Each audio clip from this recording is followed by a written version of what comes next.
Bien para ustedes, para nuestra teleaudiencia del Valle de Sianca, Salta Capital, Valle de Lerma, Cafayate, Rosario de la Frontera, aquí con un tema al que titulamos en esta oportunidad ¿Qué hay detrás de la ley 26.160, cuyo objetivo era el relevamiento territorial de comunidades indígenas, y que seguramente los invitados a este panel tienen el conocimiento absolutamente legítimo y profundo sobre cuáles fueron los objetivos cuando nace esta ley, a dónde va dirigida.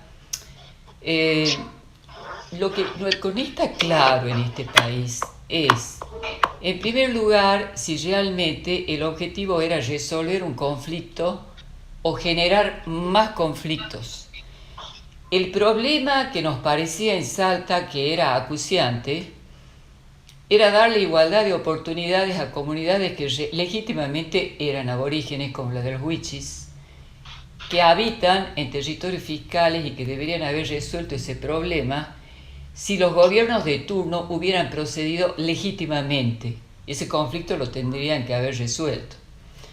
Pero ocurre que bajo el nombre de esta ley han habido, y existen inclusive en Salta, puntualmente en los valles calchaquíes y en otras zonas, conflictos peores sobre territorios que no son fiscales, que son propiedades privadas, que tienen más de 210 años de ejercicio de la posesión de la propiedad privada y que hoy se abren como nuevos incendios en el país que no tienen nombre, porque cada vez que hay que hacer una vendimia, producir e invertir el capital en la tierra para que este país tenga un futuro mañana, aparece este conflicto, pero no son precisamente los famosos pueblos originarios a los que yo me imagino que el Senado estaba apuntando cuando trató de hacer esto y producir inclusive en calidad de emergencia. Miren, esta ley es tan extraña. Ha sido postergada en 3 oportunidades. Nace en el 2006, se sanciona en el 2006 y sigue el año 2021 después de una tercera prórroga que también es inexplicable. En segundo lugar, el famoso relevamiento para el que reciben 30.000 millones de pesos que estaban destinados al relevamiento, además de ayudar realmente a la gente que estaba sumida en la extrema pobreza. Hoy, si les tengo que decir mediáticamente lo que aparece sobre los afectados que no tienen igualdad de oportunidades, que son los Wichis, es cuando hay un episodio mediático tipo prensa amarilla, como violencia, violación de alguna adolescente, extrema pobreza, desnutrición, y después se olvida, y son acciones espasmódicas en la que aparece el gobierno con alguna actitud mediática. Pero el problema de fondo no está resuelto. Esos son territorios fiscales y no tienen nada que ver absolutamente con las propiedades privadas, y esto no pasa solamente en Salta. Yo hablo de lo que conozco. Pero esto, indudablemente, a fines del año pasado ha sido también escandaloso. Han habido situaciones absolutamente evitables si es que hubiera habido una intervención legítima del gobierno. Perdemos el tiempo en estas cosas. Cuando hay que producir, se presentan estos conflictos que deberían estar resueltos, pero la pregunta que yo me hago es, ¿al servicio de quién está este conflicto? La verdad que si la intención de las cámaras era resolverlo, lo que han logrado, no con la ley, seguramente con el ejercicio o con la deformación de lo que vino después, es generar nuevos incendios en un país que ya está incendiado. Entonces esto también a mí me lleva en la segunda parte, después del corte, me encantaría profundizar sobre algo que aparece en la ley, absolutamente cuestionable, en donde la autopercepción es una de las condiciones para poder incluirse o para poder pertenecer como aborigen. Miren, en nombre de la autopercepción les puedo decir desde otra base de datos académica que también la psicosis tiene una autopercepción y que hay gente que va por la calle y puede hacer un delirio y se autopercibe como Hitler y saca un arma y empieza a matar gente y se autopercibe como Hitler y está en pleno proceso delirante. Entonces, la verdad es que me parece que la autopercepción así, sin un contexto simbólico académico que sea legítimo, no es posible. Atrás de esto, hemos visto transformarse, y ya lo vamos a conversar en la segunda parte, gente que de pronto desfilaba vestida de gaucho y que ahora se pone una pluma que va al gallinero y que de pronto imita algunos rituales, etcétera, y que está, casi les diría, pareciera asesorada sobre algo que desconoce. Yo he presenciado una fiesta patronal en la que estaba la bandera de Bolivia, obviamente que tiene algún significado en los Valles Calchaquí, pero era Argentina, la bandera papal, la urpala, y desfilaban en un mix vestidos de gaucho. Una confusión y un conflicto donde antes existía una relación bastante cordial entre los que de alguna manera eran los dueños de la tierra, que no es para nada, no era una situación avasallante, y los que desempeñaban otra función y que tenían además una relación de amistad.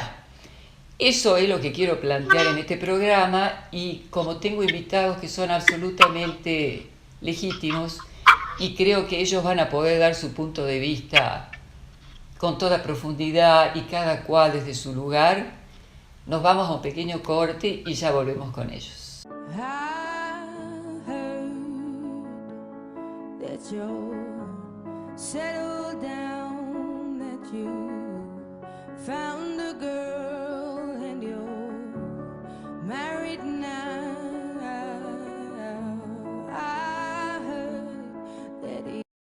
Pensamos en vos, que estás lejos del Centro Cívico Municipal.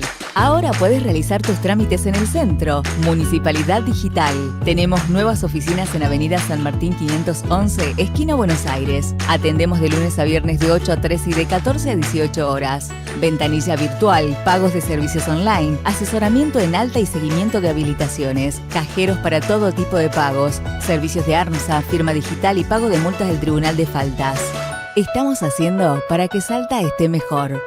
Municipalidad de Salta.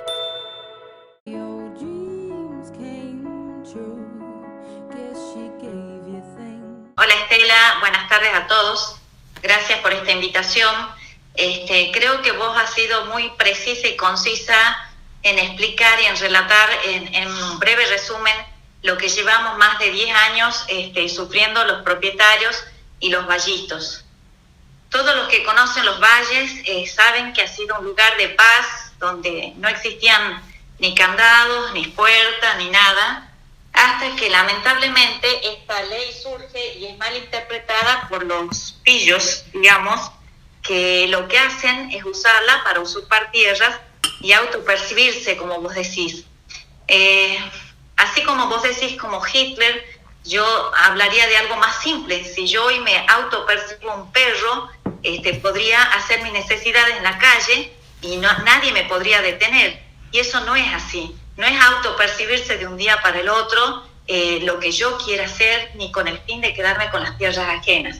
No solo lo vivo yo y lo sufro yo, que hace 10 años la gente con la cual yo crecí y compartí mucho tiempo, muchas partes de mi vida, y por la cual yo no vendí mi tierra en su momento, porque las consideraba parte de mi vida y de mi familia y de mi historia familiar, fueron asesoradas por un grupo de personas con finales propios, me imagino, utilizando esta ley de que podían hacerse dueños de mi tierra si se hacían pasar por comunidades originarias. En ese momento no existía nadie, en Cachi no habían caciques, por lo menos hace millones de años hacia atrás no hay caciques. El vallisto es vallisto puro, mezcla de distintas razas, si queremos decir, pero hoy por hoy es un vallisto.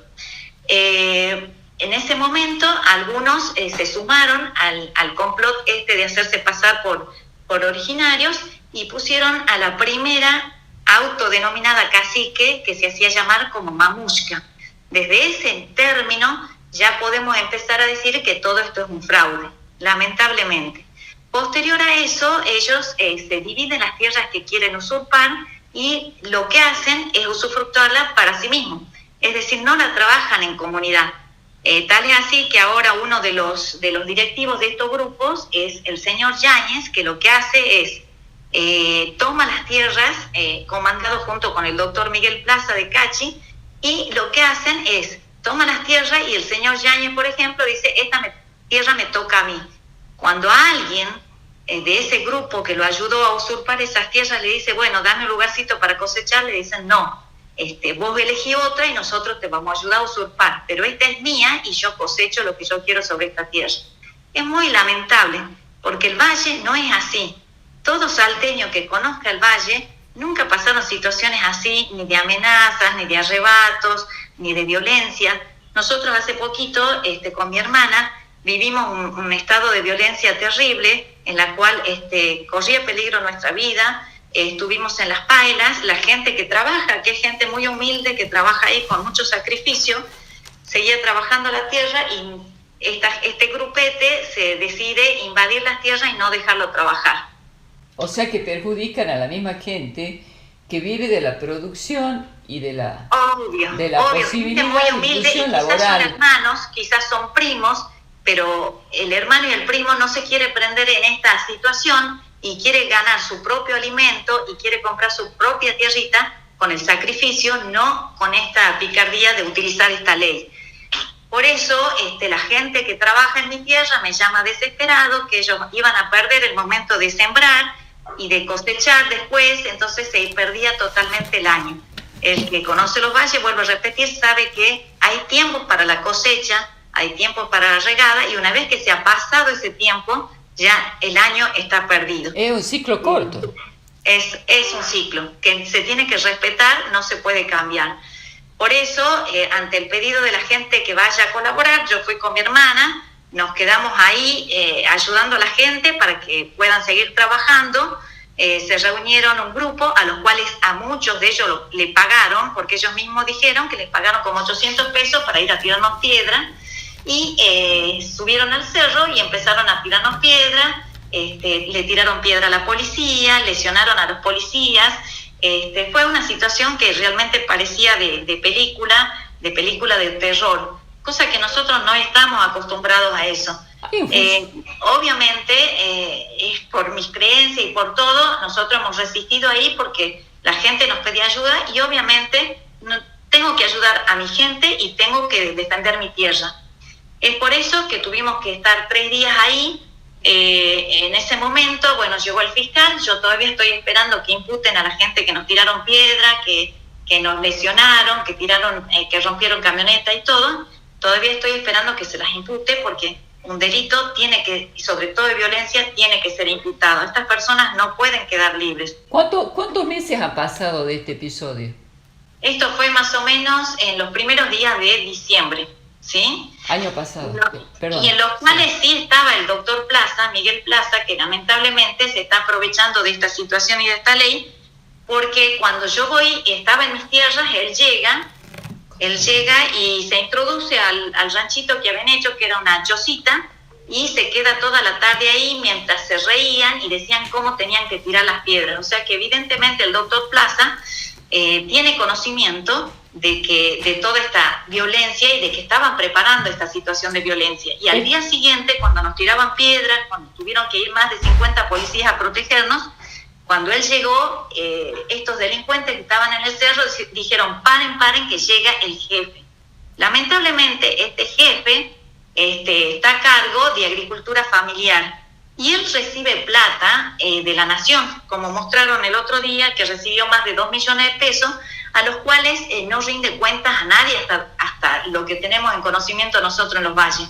Y él reparte a quien él decide y a quien se le suma al grupo de decir, bueno, yo me autodenomino, te apoyo y políticamente supongo que sacará algún rédito y económicamente también, porque él dirige a quién va a dar la plata sin ninguna auditoría y sin nada. Lamentablemente el Valle hoy está caótico y no deja trabajar entre los mismos hermanos. a mí me paran en las pailas y la gente me dice, creyendo que yo tengo algún poder. Lamentablemente no tengo poder para darle soluciones y me da pena, porque la gente de la paila me para y me dice, mi hijo no puede cruzar el río porque les han dado un espacio chiquitito y se pueden caer al precipicio. ¿Y por qué hacen eso? Le digo, si en los valles nunca hemos tenido ni siquiera alambre ni portón. Ah, no, porque dice que ellos, como son los diaguitas, son los dueños de todo y están alambrando y no nos dejan pasar. Y tampoco nos van a dejar usar los cerros. Entonces, digamos que este es un grupo de delincuentes que está atacando contra sus propios hermanos y que está poniendo en riesgo los chicos hasta para ir a la escuela.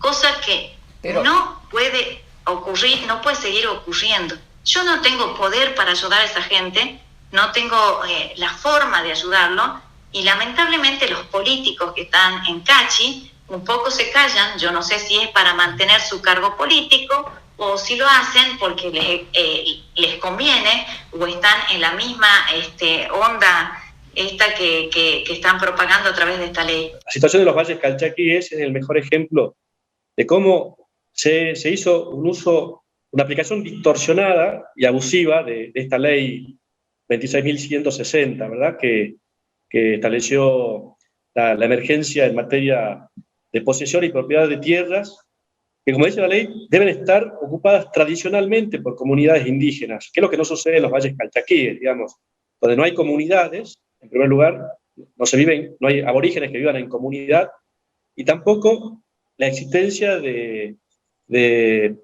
propiedades comunitarias poseídas de manera tradicional, pacífica, pública, y sobre todo tradicional, ¿no? De hecho, al salir la ley, espontáneamente empezaron a formarse comunidades de aborígenes, entre comillas, que requirieron su inscripción en los organismos provinciales y nacionales sobre la materia, y que la obtuvieron de una manera totalmente artificiosa, ¿no? Porque no se investigó si efectivamente vivían en comunidad, si efectivamente existía previamente una ocupación pacífica y tradicional de determinado territorio.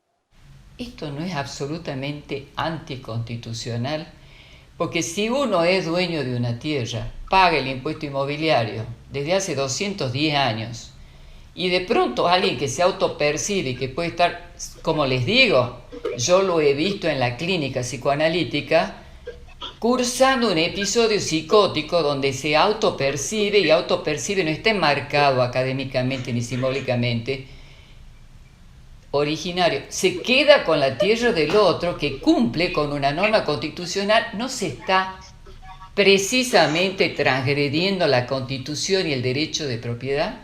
Esa es una de las preguntas que uno se hace, y vos estás en el tema. Sí, es buena pregunta, Estela. Realmente, sí, digamos, hay una violación. Las sucesivas prórrogas que están sufriendo, hablo puntualmente de los valles calchaquíes, pero solamente se replica en distintos puntos del país. Tucumán, sin ir más lejos, también tiene la misma problemática. Es ya una afectación al derecho de propiedad, ¿no? Tener suspendidas las posibilidades de desalojar a quienes han usurpado sus tierras, tierras de las cuales son propietarios, teniendo justo título y posesión acreditada, digamos. No pueden ejercer su derecho a recuperar sus tierras por estas leyes prorrogadas sucesivamente, que en definitiva terminan afectando su derecho de propiedad, digamos. Se puede tolerar una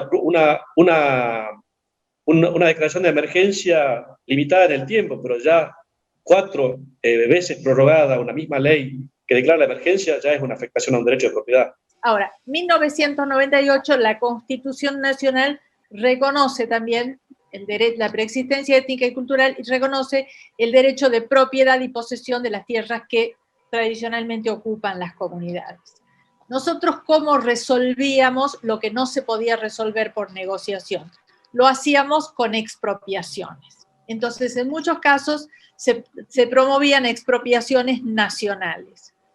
Cuando Alicia Kirchner era senadora, ella dice, ¿por qué la nación va a tener que pagar expropiaciones tan caras si se trata de tierra que constitucionalmente le pertenece a las comunidades indígenas. Entonces, para resolver estas cuestiones, dice, sacamos esta ley, durante 3 años no hay desalojos, se hace una radiografía de dónde están localizadas las comunidades para ver, bueno, cuáles son las situaciones de conflicto y de qué modo se resuelve, pero con otra ley. Porque esta ley solamente suspende los desalojos y ordena, ¿no es cierto?, el relevamiento, pero no decide cuál es el mejor derecho en caso de conflicto, ¿no es cierto? Alguien que tiene un título hace 200 años y esta comunidad indígena que reclama que ese es su lugar tradicional desde antes que llegaran los españoles, digamos. Ese es el tema del conflicto que la ley no ha resuelto y la Constitución tampoco ha resuelto. Ahora, yo creo que el fracaso de esta ley de emergencia es la falta de colaboración de los gobiernos provinciales. Si los gobiernos provinciales se hubieran puesto a la cabeza en sus provincias de hacer un relevamiento, porque cada gobernador sabe cuál es la situación particular en sus provincias, ya tendríamos que tener el relevamiento resuelto y hubiéramos podido ver, bueno, cómo afrontamos estas soluciones, cuál va a ser la solución en cada conflicto de derechos que se produzca. Los gobernadores decidieron boicotear la ley. No avanzaron en los relevamientos, al contrario, hubo entonces una disputa política, dejaron que algunos funcionarios nacionales fomentaran la constitución de comunidades indígenas ahí donde no había comunidades, pero de lo que sí estoy segura es que la ley no fomentó la usurpación de tierras. La ley por sí sola no lo fomentó. Yo creo, y me extraña, que hasta ahora no haya un planteo de inconstitucionalidad de las sucesivas prórrogas, porque usted puede, digamos, suspender los desalojos por un plazo razonable, pero no puede suspender un derecho de propiedad por tanto tiempo. O sea, me parece que las sucesivas prórrogas ya son inconstitucionales.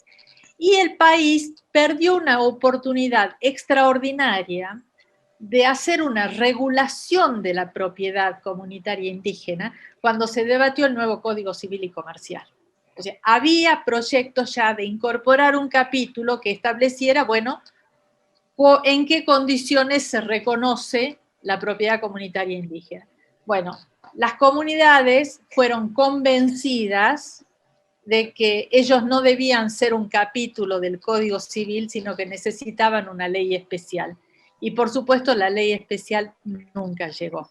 Entonces yo lo que creo es que las sucesivas prórrogas ya son inconstitucionales, o sea, habría que ver cuáles son los relevamientos que ya se hicieron y hay que ver cómo se resuelve cada conflicto. Entonces tendrá que haber una ley especial que determine en qué casos ese relevamiento se transforma en propiedad y en qué casos habrá que resolverlo por expropiación o en qué casos directamente tiene que ser rechazado. Pero me parece que es el momento, este momento ha llegado. Y, digamos, sería mejor que el gobierno nacional deje que cada provincia vaya resolviendo sus conflictos, porque cada provincia conoce, nosotros tenemos diferentes áreas, hemos resuelto muchísimos conflictos y uno que no hemos resuelto es el que, decía Ricardo, el que tuvo que ir a la Corte Interamericana de Derechos Humanos y sin embargo, a pesar de la sentencia de la Corte, todavía en el terreno no lo hemos resuelto. Entonces me parece que habría que ver, bueno, que no haya más prórrogas y que realmente se dé un tiempo para que cada provincia haga un abordaje de su situación y plantee ante el gobierno nacional, bueno, cuáles son los conflictos que no puede resolver y que necesita una solución especial.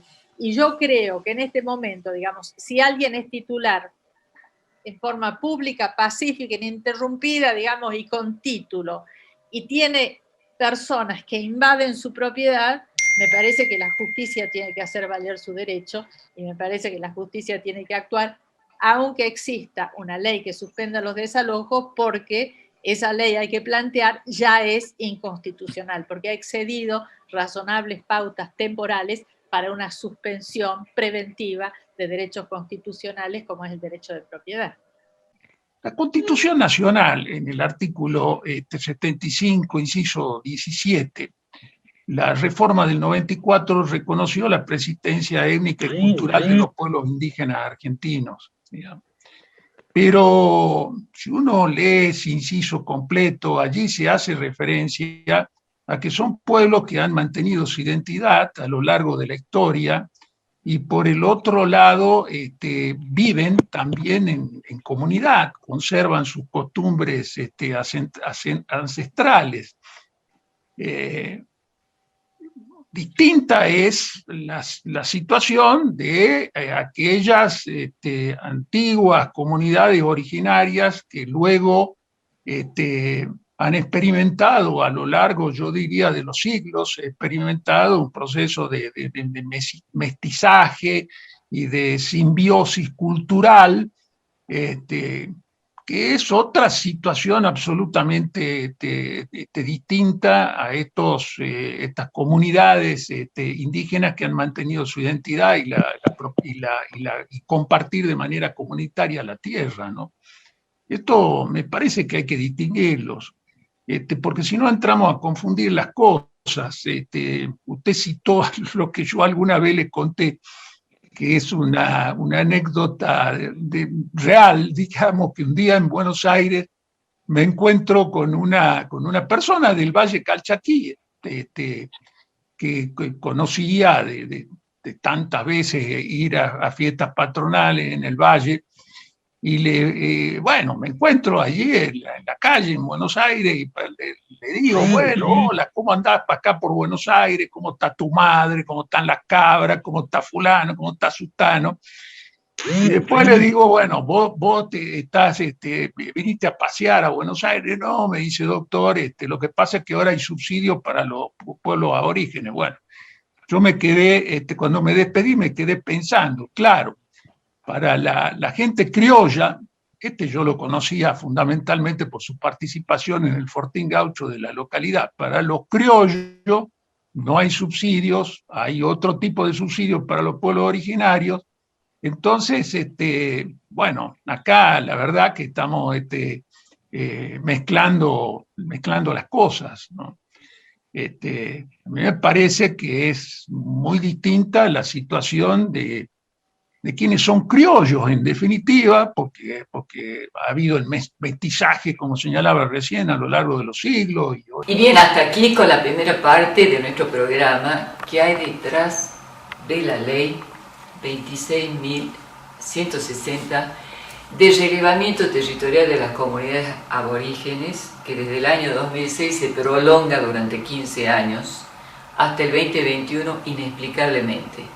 Muchas gracias por acompañarnos, a nuestros invitados y a nuestra querida teleaudiencia. Hasta la semana que viene.